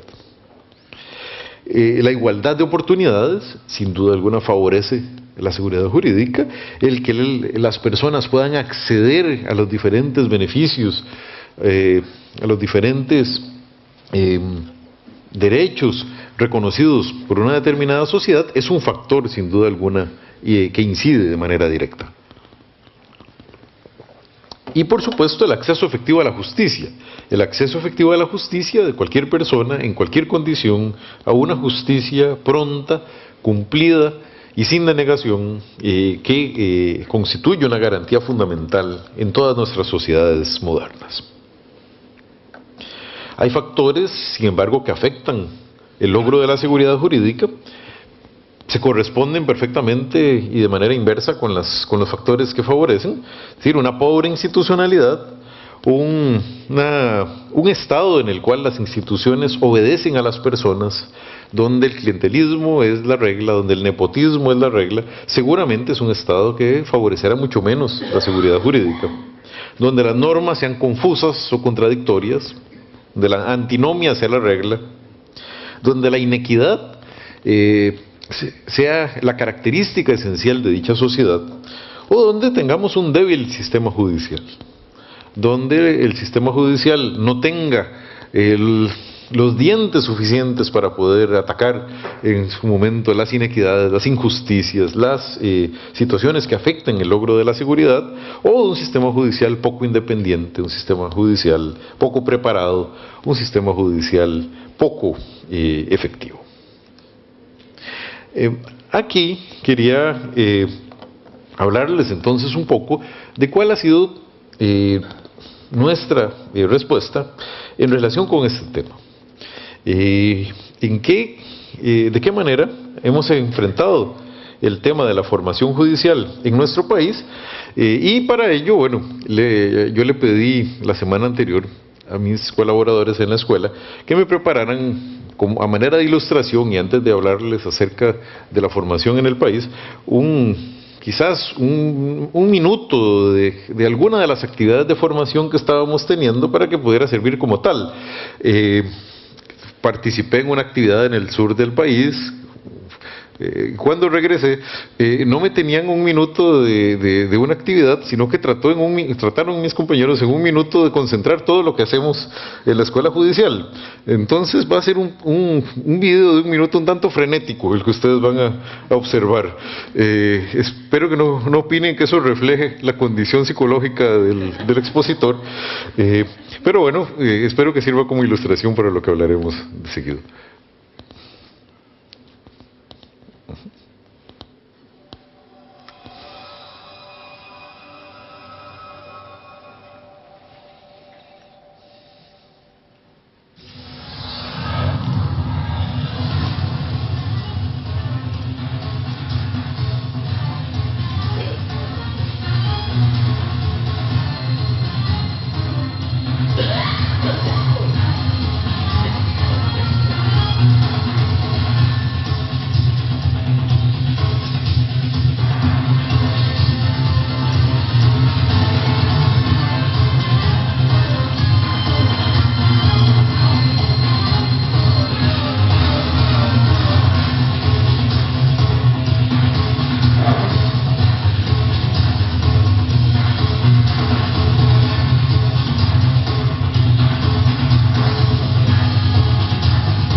como les decía, yo me imaginaba una audiencia simulada que durante un minuto se apreciara qué es lo que hacíamos y no algo que pareciera el comercial de un candidato menor a la alcaldía de un pueblo pequeño, que es lo que finalmente parece. Pero bueno, en fin. Trataremos de explicar un poco, una vez que les haya pasado ya el colapso nervioso por tener que ver todas esas imágenes en tan poco tiempo, qué es lo que hacemos en la Escuela Judicial de nuestro país. La Escuela Judicial fue fundada en el año 1981 de manera formal, tiene una escuela con 32 años de trayectoria, lo cual no es la regla común en Iberoamérica, menos en Centroamérica. Si bien la escuela comienza a funcionar mucho tiempo antes, desde 1964, hay funciones que entenderíamos son propias de la escuela judicial. Esta se formaliza en el 81 con la promulgación de la ley que actualmente la rige. Es considerada dentro del organigrama del Poder Judicial costarricense como un órgano auxiliar de la Administración de Justicia, lo cual la ubica en el mismo contexto y como con el mismo rango que el Ministerio Público, la Defensa Pública, la Policía Técnica Judicial y otros órganos que tienen esa característica en nuestro país. Nuestra población meta esencial son las juezas y los jueces de nuestro país, así como el personal auxiliar de los despachos. Es decir, me parece que aquí le llamaríamos los funcionarios y las funcionarias de cada uno de los despachos judiciales. Pues bien, ese es también nuestra población meta, y la Escuela Judicial tiene además la rectoría sobre la formación que se ofrece en el Ministerio Público, en la Defensa Pública y en la Policía Técnica Judicial. Sí, lamentablemente, y en esto envidio profundamente a la doctora Bach, que está aquí, no creo que tenga armas bajo su custodia en la escuela judicial. Bueno, en mi caso sí tenemos, porque la formación policial es parte de los temas que atiende la escuela judicial, no de manera directa, pero sí a través de una relación de rectoría. Desde mi punto de vista, si bien muchos otros elementos de la estructura y funcionamiento de la escuela son relevantes, las más importantes para mí son las bases ideológicas que orientan el quehacer de la escuela judicial.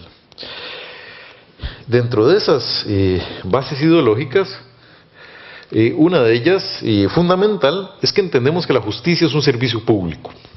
Y solamente sobre la base de dicha premisa es que se realizan todas las actividades de formación y capacitación.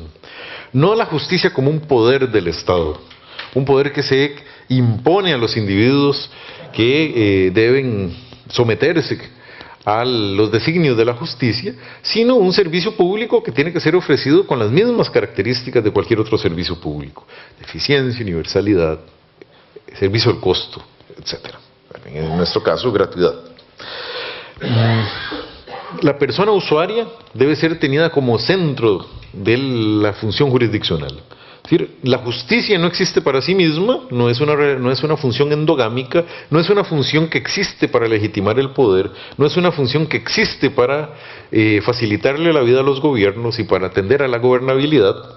Más ese concepto de la gobernabilidad ha sido tan manoseado por nuestros políticos en los últimos años. Hablo de mi país, pero supongo que no será un ejemplo tan ajeno de otras realidades que siempre produce algo de temor utilizarlo. Pero la persona usuaria debe ser considerada el centro del servicio.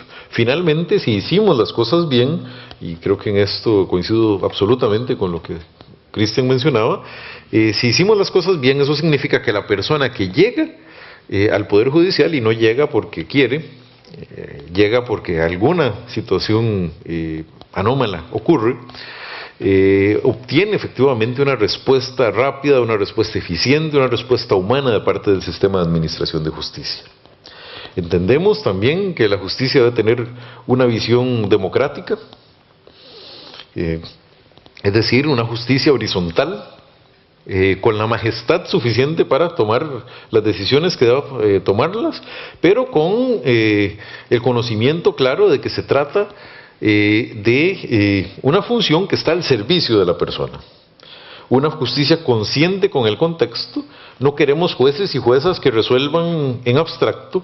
Queremos que las personas, cuando resuelvan, tengan muy claro que una decisión jurisdiccional tiene una incidencia en una comunidad, tiene una incidencia en la economía, tiene una incidencia en una familia determinada. Y por lo tanto, esa noción de contexto tiene necesariamente que ser considerada al momento de llevar adelante la función jurisdiccional. Una justicia sin duda alguna humanista, una justicia que tienda al favorecimiento de la persona, de sus derechos y de su dignidad. Para esto trabajamos sobre al menos 3 bases metodológicas esenciales. Una de ellas, y que quizás engloba a algunas de las otras, es el enfoque por competencias.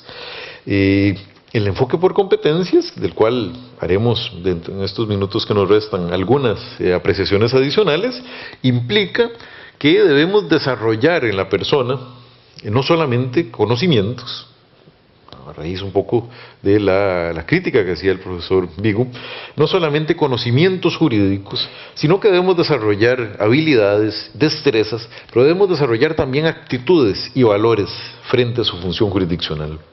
Esto lo aplicamos en la selección. La oposición que realizamos es una prueba de 9, en realidad son 9 pruebas las que se realizan para la oposición. Una que tiene la mitad del valor es de conocimientos jurídicos, las otras 8 que conforman el restante 50%, se relacionan con 8 competencias profesionales que consideramos esenciales en la judicatura. Por decir algo, comunicación escrita, capacidad cognitiva, inteligencia emocional, entre otras. Utilizamos el método constructivista y tratamos de que la persona sea parte de la construcción de su conocimiento, que en la escuela judicial no lleguen docentes a derramar su conocimiento sobre los participantes, sino que tengamos facilitadores de procesos activos de enseñanza que permitan una adquisición no solamente de conocimiento, sino de todas las competencias que queremos desarrollar.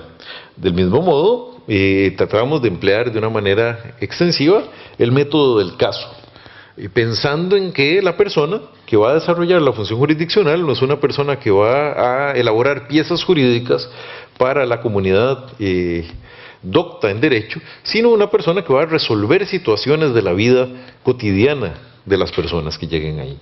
Así que nos basamos en buena medida en el método del caso. Para lograr el enfoque de competencias, intervenimos en varios aspectos. Por ejemplo, el enfoque de competencias nos lleva a definir el cuerpo docente de la escuela, que debe tener ciertas características muy especiales para poder desarrollarlo. No una vez, sino ya en varias ocasiones, grandes académicos del mundo universitario no han podido adaptarse a la metodología por competencias. Por supuesto, esto no es el rasgo o la característica. Tenemos magníficos profesores universitarios que han logrado incorporarse muy bien al enfoque. Sin embargo, no es una característica de todas las personas. Es también una competencia de la persona docente que requiere necesariamente de ciertas características para poder trabajar bajo el enfoque por competencias. En los diagnósticos de necesidades, diagnosticamos competencias. Es decir, para poder determinar luego, a través del diseño de los programas, cuáles son esas competencias que queremos desarrollar, cuáles son los contenidos curriculares que deberán tener nuestros programas, cuáles las estrategias de enseñanza acordes con estas competencias que queremos desarrollar y cuáles las formas de evaluación de los aprendizajes que deberían permitirnos constatar que efectivamente la persona, a través de esos contenidos, a través de las estrategias de enseñanza, han logrado desarrollar las mencionadas competencias. Tenemos básicamente 4 programas de formación. La formación inicial, una institución de gran trayectoria en España y en varios países también de Iberoamérica. así que no creo que sea necesario ahondar mucho. El programa de especialización, que son programas destinados a las personas que ya ejercen la judicatura, pero que no han desarrollado en todos los casos determinadas competencias, algunas competencias genéricas, como razonamiento de argumentación o manejo de la prueba, competencias específicas, como las que se requieran para las materias civil, laboral, familia, penal, entre otras. Programas de actualización, programas que son programas de refrescamiento, y programas de extensión, dentro de los cuales la escuela nuestra participa activamente en redes internacionales, como la Red Iberoamericana de Escuelas Judiciales, el Centro de Capacitación Judicial para Centroamérica y el Caribe, del cual somos sede, y algunas otras organizaciones, como la Organización Mundial para la Capacitación Judicial, entre otras. Bien, para ir finalizando, quisiera mencionar y resumir de alguna manera en qué consideramos que la formación judicial puede incidir decisivamente en el logro de la seguridad jurídica. Creemos que la formación judicial bien enfocada, la formación judicial orientada hacia el logro de una sociedad democrática y mediante el uso de las mejores metodologías y tecnologías que tengamos, puede ayudarnos a producir un mejor juez o una mejor jueza. Es decir, una persona mejor capacitada, mejor habilitada, más consciente de la realidad nacional y más consciente de cómo su actuación va a incidir en ella. Esto nos debería generar una mejor justicia, es decir, una justicia más humana, más democrática, más eficaz, más rápida, una justicia que finalmente se parezca más a lo que la persona quiere obtener cuando acude a estrados judiciales. Debería lograr, por ende, un mejor servicio. Deberíamos, a partir del logro de estos, al alcance de estas metas, lograr un mejor servicio, que efectivamente la labor desarrollada por la justicia sea una labor que solucione los conflictos del orden social, que no los agrave, lo cual a veces pareciera ser ya suficiente, pero que realmente logre solucionar conflictos en el orden social, produciendo paz social, produciendo equidad, produciendo justicia. Podríamos concluir que la contribución de la formación judicial en el logro de una justicia de calidad, democrática y volcada a la satisfacción de las necesidades y aspiraciones de la persona humana es esencial. Un sistema de justicia con estas características es, a su vez, clave para garantizar la seguridad jurídica en una sociedad. Como vemos, nos encontramos en un círculo que puede ser vicioso o puede ser virtuoso, dependiendo del camino que tomemos. Una sociedad que garantice la seguridad jurídica es una sociedad que va a contribuir al mejoramiento de su sistema de administración de justicia, una sociedad con un fuerte sistema de administración de justicia, capaz de imponerse a la autoridad para la defensa de los derechos de la persona, es a su vez un sistema de administración de justicia que va a propiciar la seguridad jurídica. El desarrollo de uno de los conceptos va a incidir necesariamente en el otro. De ahí que, a manera de conclusión general, podríamos entender que la inversión que nuestros países hagan en la formación es una inversión que va a tener un impacto inmediato, un impacto crucial en el logro de la seguridad jurídica, un impacto crucial en el logro del bienestar, en el logro de la democracia y en el logro de la justicia. Les agradezco mucho la atención.